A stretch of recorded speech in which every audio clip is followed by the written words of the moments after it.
ngo hari ikaze kandi nongeye kukwifuriza rwose kubana natwe wowe udahwema n'ubundi kudukurikira kuri uyu muyoboro Nathanael hafi ya Bora.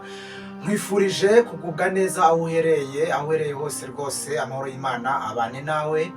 Uyu munsi wa none rero reka n'ubundi tugaruke twivugira n'ubundi ku byatuma amagara yacu ahora ari meza, kandi ku byatuma duhora tubungabunga ubuzima bwacu nk'uko bisanzwe.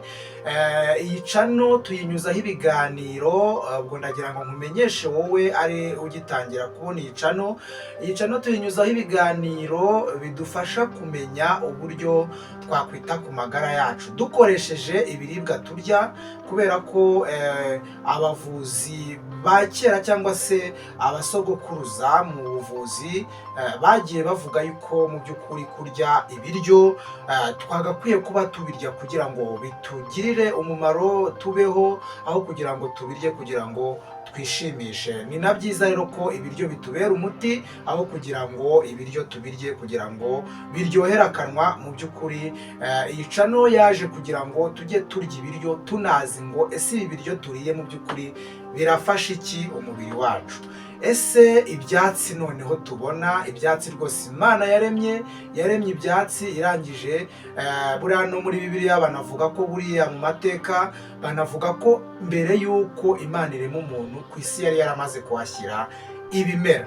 Biriya bimera rero kugira ngo njye ntekereza ko rwose mu buvumbuzi bwanjye cyangwa se mu ntekerezo zanjye ntekereza ko Imana yaremye ibimera kugira imbere y'umwana w'umuntu, kugira ngo nibura ibyo bimera ari byo bizamubera umuti. Kandi koko niko byagiye bigenda. Hari ingero nyinshi, abakomerekeraga ku rugamba bagakoresha imiti y'ibyatsi rwose kandi bikabafasha. Rero murumva ko iyi channel yaje kugira ngo tumenye bya byatsi tugenda tunyuraho buri munsi dutambuka. Ni umuti uhambaye Imana yagiye ibishyiramo ibanga kuri bya bindi rero byabashije kumenyekana. Buriya harimo n'ibitaramenyekana ko bivura n'indwara zitandukanye, ariko rwose ubu abantu ibyabashije kumenyekana niyo mpamvu tugenda tubibagezaho kugira ngo mujye mubasha gukurikirana ubuzima bwanyu cyangwa se ubuzima bwacu muri rusange. Uyu munsi rero reka twiganirire n'ubundi ku bintu bigera mu 10 wowe utaruzi bishobora kwangiza impyiko zawe. Bose impyiko zawe zikangirika, zikagenda kandi zangirika gake gake, kuko buriya abantu benshi dukunda kwitiranya impyiko buriya ntabwo ushobora kuzirwara ngo uhite wowe ubyiyumvamo. Impyiko buriya zigenda zangirika gake gake kugeza igihe impyiko zangiritse ku buryo bibasha no kuba zasimburwa. Ntekereza yuko rero n'ubundi mu buzima bwawe cyangwa se mu mibereho yawe ntabwo ari ubwa mbere waba wumvise umuntu warwaye impyiko zikangirika, mu by'ukuri bikaba ngombwa ko habaho no kuba bazisimbuza. Nshuti yanjye, ni serivisi ihenda cyane kugira ngo byonyine ubone uwo muzahuza hanyuma kuguranire impyiko. Biba bigoye, hari abantu benshi bateseka cyane kubera iki kibazo, kandi mu by'ukuri cyaragiye gitangira gake gake umuntu abashe kuba yabimenya. Ubwo rero murumva ko impyiko ni ikintu, ubundi impyiko ni inyama nk'izindi iba mu nda. Impyiko rero zikaba zishinzwe kuyungurura amaraso, hanyuma zikayakuramo imyanda, hanyuma ya maraso akongera agasubira mu mutima, hanyuma wa mutima ukayohereza mu mubiri cyangwa se mu mitsi igize umubiri. Ubwo rero ndagusaba kugira ngo ube hafi dutangirane iyi video tuze kuyisoza, kugira ngo ubashe kumenya ibyo bintu 10 bishobora kuzakwangiza impyiko yawe gake gake bikazageza igihe cyo kuba impyiko banayisimbuza. Gusa hari amakuru meza rwose leta yacu, leta y'u Rwanda yatangaje ko muri serivisi zajyaga zitangwa kuri mituweli no gusimbuza impyiko mu gihe gitoya rwose biraza kujya bikorerwa kuri mituweli. Ariko ntabwo bivuze yuko uko biri kose udakwiye no kumenya bya bintu bishobora kuba byazangiza gake gake, hanyuma nawe ukagenda ubyirinda. Nguhaye ikaze rero, kandi wibuke gukora subscribe niba utarayikora, kandi rwose ndakwinginze kandi ndagusabye, ni byiza ko wahereza iki kiganiro na bagenzi bawe b'inshuti zawe, ni umusanzu ukomeye uduhaye. Wowe rwose utanze iki kiganiro ukoze share, hanyuma abandi barakibonye bashyashya nabo bahise bakora subscribe cyangwa se bagipostinze kuri stati zabo bagenzi babo cyangwa se abantu bafite kuri contact zabo, bikarangira babashije nabo kujya bakurikirana ibi biganiro byacu. Ikintu cya mbere rero gikomeye cyane gishobora gutuma ugira ibyago byo kurwara impyiko ni ukutanywa amazi ahagije. Nshuti zanjye, iki kintu rwose njya nkunda kukivugaho. Buriya amazi ni umuti uhambaye cyane, ariko nyine buriya amazi avura indwara nyinshi cyane.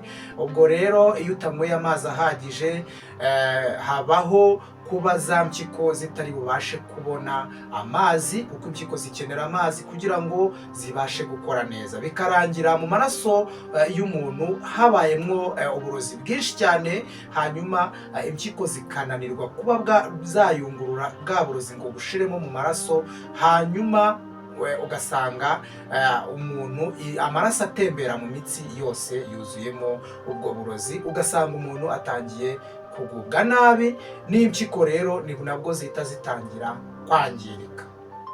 Ikindi kintu kibi cya kabiri ni ukurya cyangwa se ni ukunywa ibintu birimo umunyu mwinshi. Nshuti zanjye, umunyu mwinshi ni byiza, umubiri uba ukeneye sodium, ariko buriya umunyu sodium nyine urumva ni umunyu.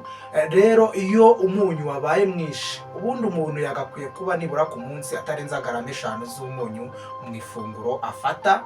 Umunyu rero uragenda ukagenda wangiza za mpyiko, hanyuma ntizibashe gukora neza, hanyuma zikagenda zangirika, bityo bikaba byateza ibyago byo kuba umuntu yarwara impyiko. Ikindi kandi buriya isukari yo ku kigero cyo hejuru. Nshuti zanjye, hari abantu bajya mu maresitora yakwaka nk'icyayi akavuga ngo isukari ntabwo irimo, ntabwo ihagije, ugasanga afashe iyindi mbisi. Buriya mbisi noneho uba ukoze ikintu kibi cyane, ugasanga wongereyemo ngo kugira ngo wumve ushimishijwe. Nk'uko navuze, ibintu biryohera umunwa burya akenshi byangiza umubiri, ibintu biryohera akanwa akenshi byangiza umubiri. Gerageza ukoreshe isukari iri ku kigero cyiza mu buryo bwo kurinda impyiko kuba zakora nabi zikagenda zangirika gake gake. Icya kane ni ugushaka kunyara warangiza ukabihagarika. Iki kintu kijya gikunda kubaho ku bantu, ugasanga umuntu yicaye mu modokari akoze urugendo rw'ibirometero birenga 80, ari kugenda yashatse kunyara, ntabe yabasha kugira gute, ntabe yabasha kubwira shoferi ati hagarika imodokari njye kunyara. Kandi rwose n'uburenganzira bwawe, ubonye ahari aho imodoka igomba guhagarara uva mu modokari ukagenda ukihagarika, cyangwa se waba uri mu mirimo itandukanye ukashugumya kwihangana ngo uraza kugira aho kuri iyo bezwe ngo urajya kuyikemura ngo urangije akazi. Ntabwo ari byiza. Gerageza ntukifungiremo inkari, kuko zishobora gutuma ahatangira kuzamo utubuye mu mpyiko, hanyuma turatubuye tukagenda turushaho kuzangiza. Ikindi ni ukubura imyunyu ngugu nka magnesium. Magnesium ni imyunyu myiza, ni imyunyu ngugu ifasha impyiko nabwo gukora neza. Ubwo icya gatandatu ni ukunywa kawa nyinshi. Hari abantu bakunda kumva ko mu buzima bwabo nyine ndangije akazi reka ngende ngiye kunywa agakawa. Mu by'ukuri iriya kawa urayinywa, ejo wongera uyinywe, cyangwa se ukunde kuyinywa kenshi, nabyo byangiza impyiko.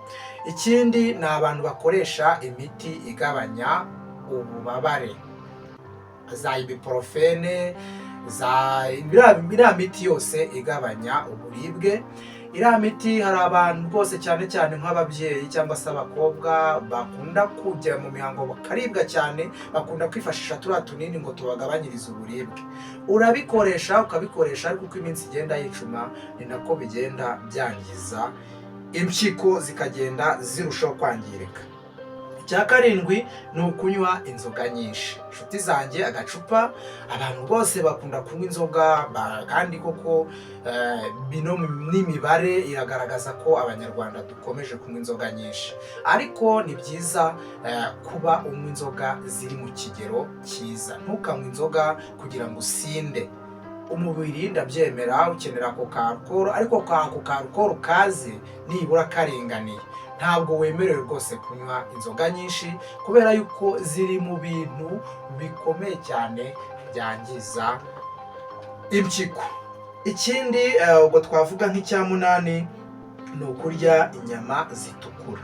Buriya rwose abantu barya inyama zitukura, ubwo nivuga inyama zitukura urumvamo inka, ihene n'izindi nyama zindi zitukura. Ntabwo bivuze ngo urazireka burundu, ahubwo wikunda kuzirya cyane. Hari abantu nyine baba bakunda inyama cyane, ugasanga ku ifunguro rye ntihari bubureho inyama uko byagenda kose. Ubwo rero akenshi gerageza utangire urya inyama z'inkoko, urukwavu, n'ibyo mu mazi, amafi n'ibindi. Ubwo ibyo nabyo bizagufasha cyane. Ikindi twavuga ni ukunywa itabi. Buriya kunywa itabi, ziriya nikotine ziba ziri mu itabi ziragenda zikangiza impyiko ku kigero cyo hejuru cyane rwose, ku buryo impyiko zishobora kwangirika, yewe hakaba habaho no kuba zasimburwa. Ubwo rero murumva ko impyiko ni ikintu gikomeye, kuko ni inyama ikomeye cyane, ifite umumaro ukomeye cyane, kuko ifasha mu kuyungurura ya maraso, hanyuma ya maraso umutima ukabasha kuyohereza mu mitsi ari amaraso adafite ikibazo cy'uburozi burimo bushobora gutuma n'umubiri udakora neza. Murumva ko impyiko rero nayo ni nka moteri rwose ikomeye cyane. Kuba twayifata nabi cyangwa se ibyo bintu tubyirinze byadufasha. Nyuma y'iyi video rero hazakurikiraho ibimenyetso. Urumva ko tumaze kuvuga ibyo bintu bigera mu 10 ushobora gukora bikaba byagutera kuba impyiko zawe zakwangirika, yewe ku buryo byageza no ku kigero cyo kuba zasimburwa, kandi abantu rwose barabizi ko iyo serivisi igorana cyane. Ubwo rero nyuma y'iyi video turaza kuza kubakurikirizaho ibimenyetso bizakubwira noneho ko warwaye impyiko, dore ko impyiko udashobora kuzirwara uyu munsi ngo uhite wumva ibyo bimenyetso. Nababwiye yuko impyiko zigenda zangirika. Ari abantu bumva munsi y'urukenyero cyangwa se munsi y'umukondo habarya, hanyuma bakumva yuko ngo ari impyiko, bakumva ngo imisonga yo hirya muntu uzakumva ko ari impyiko. Oya, umuntu warwaye impyiko, nshuti zanjye, aba afite ikibazo iyo umuntu nk'abantu basimburije impyiko, bakaba wenda batarabasha no kuba babona uburyo bwo kuzisimbuza. Hari ibyo babashyiramo bituma akamashini kayungurura amaraso kabafasha aya maraso akajya ajya mu mubiri nibura adafite ya myanda. Ni ibintu biba bibabaje cyane. Rero gerageza wite ku mpyiko zawe, hanyuma uzumva n'ibimenyetso kugira ngo umenye niba waratangiye kuzirwara, ugende usobanukirwa. Ndabakunda cyane, Imana ibahe umugisha.